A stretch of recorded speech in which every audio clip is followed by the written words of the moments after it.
Hey, so you found out you're pregnant. Congratulations! Let's learn about your fetus's brain development. Well, 7 weeks into pregnancy, or about 5 weeks after conception, your baby's brain is starting to grow. Primitive cerebral hemispheres can be detected in as little as 3 weeks after conception, and it's going to reach peak performance at about week 17. It has been extremely hard to study a fetus's brain development because the skull keeps us from studying the brain with ultrasound, and MRIs are difficult to do on fetuses due to the amount of fetus movement. The layers of a fetal brain are smaller than that of infants and adult brains as well, so figuring out how to take an MRI of such small layers in a small brain was very difficult at first too. We figured that out, and according to Edp310 and Science Direct, MRIs look at slices of the brain. So the earliest an MRI can be performed on a fetus is after the 17th gestational week because the brain will have 7 layers at this point. But typically the fetal brain MRI research begins at about week 20. Due to the amount a fetus moves during an MRI, scientists have had to find ways to understand head movement in comparison to the images received and compare it to typically normal anatomy, and then form a regularly sampled estimate of the diffusion profile.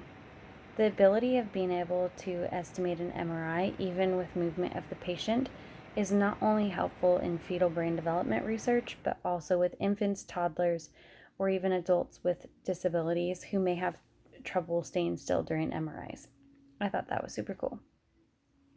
But as time has passed and scientists have been able to develop snapshot MRIs, it is now possible to form true 3D images in more than just a small fraction of fetal studies. The hope is to have this readily available in a clinical setting one day. I have a picture here of fetal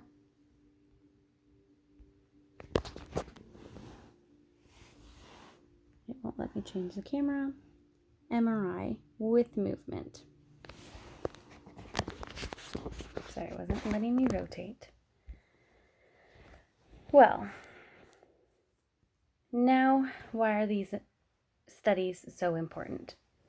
According to Science Direct, slice-based measurements of diffusion properties in the fetal brain with these MRIs allowed mapping of the white matter tissue properties within utero and has been valuable in showing markers for several brain development issues, brain lesions, and has even helped link higher diffusivity in parietal white matter and the thalamus in fetuses with congenital heart defects.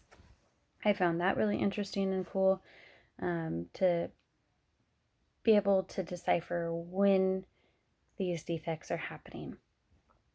It has also confirmed the presence of early asymmetries in premature neonates by showing that folding asymmetries may be more statistically significant at these stages because of the lack of individualized brain folding, which may be useful in determining early abnormal development. Whoa, that was a lot of information. And what do I mean by lack of brain folding? Well, if you've ever seen a photo of a brain, it's very wrinkly and has a lot of folds. The folds are there because it allows our brain to grow and stay within a confined space. Here I have a really cool picture of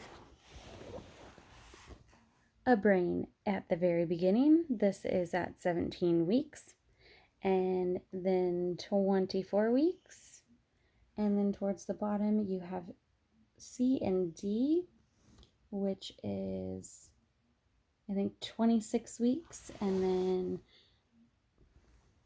postnatal was that last photo there where it had lots of wrinkles. But at 36 weeks, there was quite a few wrinkles beginning to form, which is allowing the baby's brain to grow. Now, more into what is happening within your baby's brain. Week 3, we get the first sightings of a neural plate, a neural groove, and a neural tube. Week 9, The brain appears smooth, and the fiber pathways that will begin forming the neocortex occur. The neocortex is what coordinates sight, sound, spatial reasoning, conscious thought, and language. I found this information at ehp.niehs.nih.gov. The fetal brainstem is almost fully developed by the end of the second trimester. Week 28. The brain waves that control sleep will begin happening. This is controlled by the hypothalamus. This means that your baby is dreaming. They have the ability to go into REM sleep now. I think that's super cool. I'm curious what they dream about. The third trimester, the cerebrum, which is responsible for thinking, feeling, and memory, will begin to get grooves and ridges. This is where we just saw that picture where it's starting to get those grooves and ridges towards the end of development. So now it's finally just starting to develop into what we know of a normal brain to look like. The cerebellum is also going to develop the most in this stage of pregnancy.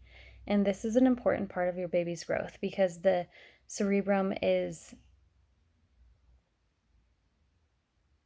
I'm sorry, I said that backwards. The cerebellum is what controls your baby's motor control. This means that they can flex their fingers and wiggle their toes.